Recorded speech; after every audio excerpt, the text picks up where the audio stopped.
Alright guys, so back in the forge. Thought I'd do something a bit different today. I'm actually going to make some tooling, and so you guys can see that. Right, so this is that spring again. Right, so I'm now going to bring this out and upset the end. So I'm hitting the end back here on itself to make it wider. And it's starting to bend up, so I'll straighten it out again. And I'll just carry on with this process. Alright, so I've got this upset on the end. Now I'm gonna draw, well, it's gonna seem weird, but I'm gonna draw this side down.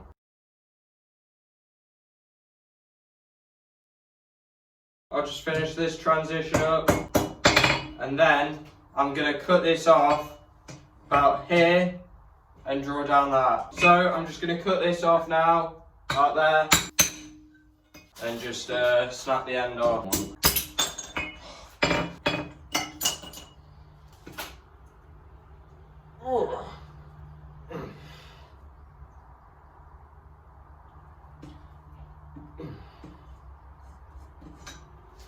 Right, so snap that off. Right, so bring this out. Draw a taper on the end. I'm just trying to continue this taper down here. Bring it out and keep working. Right, and then I'll come out, knock the corners off, and then round it up. Try not to drop it on your foot. Right, so we now got what looks like the tip of a bullet, but we want it to be oval, so I'm just gonna put it in and squish it down a bit. Right, so bring this out and just give it a quick, give it a whack. Right, so this is now what I want. So I've got an oval on the top and I've got a taper along there. Right, so I'll bring this out, set it on that brick, leave that to cool, and this can go in. Right, so I'm going to bring this out and I'm going to start on the struck end, so I'm just going to leave this as an octagon. Right, so now I'm going to draw out this end to make the punchy side. Right, so bring this out and I'll just start drawing down the taper. So I'll just gently put those in. And now, when I come to round this up, I'll round this all up, and I know where those two flats are going to be, so I can continue them down. Right, so this is how I'm going to come out and knock the corners off.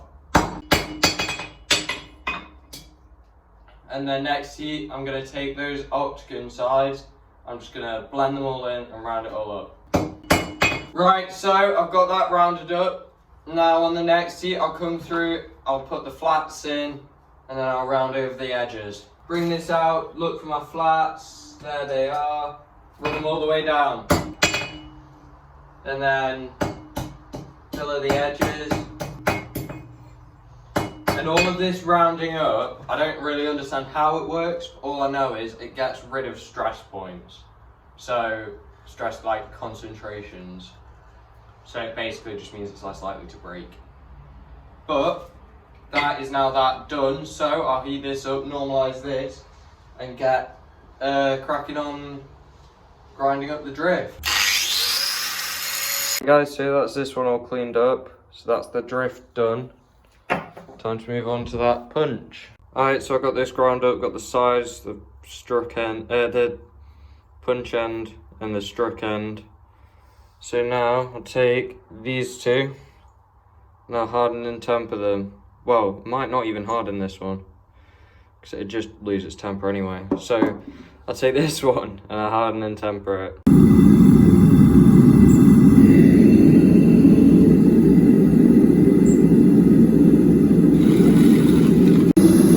I've got that tempered to like a bronzy colour, so I guess just got to test it out, see if it works. Right, so I've got this hot, lay it on the anvil and start testing this punch. Keep it cool. Don't want to ruin that gorgeous temper I've just done. Shear out the slug. Oh, that is gorgeous. That is a glorious hole right there. That is a really clean hole there. Probably the best hole I've ever punched. Just straight through. Barely any rag at all. No swarf. So now I'll take that, drive the punch through it a bit to open it up, and then bang the drift through it and see if it gives me the right sort of shape. Bring this out on the anvil over a hole. Get the punch in there. Tap it in. Get a pair of tongs so make sure it's going in straight. Drop that through. Do a few more of them, and then I'll bring you back when I've got this hole wide enough for the drift to go in. Right, bring this out. Get my drift. Place it in. Tap it in a bit. Make sure it's going in straight, and then I can shift it round the big square hole. That's going in there. Fling it out. Straighten my bar up and put it back in. Right, bring this out again. Put it the other way round, like face up on the anvil this time. Drop that in.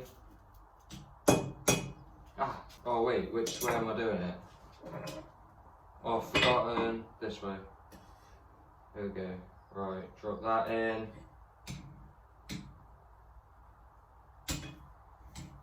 Oh, this just hasn't gone well. Oh god. Oh god. Oh god. I'll try that again. Right, bring this out. Drift. Tap it in a bit.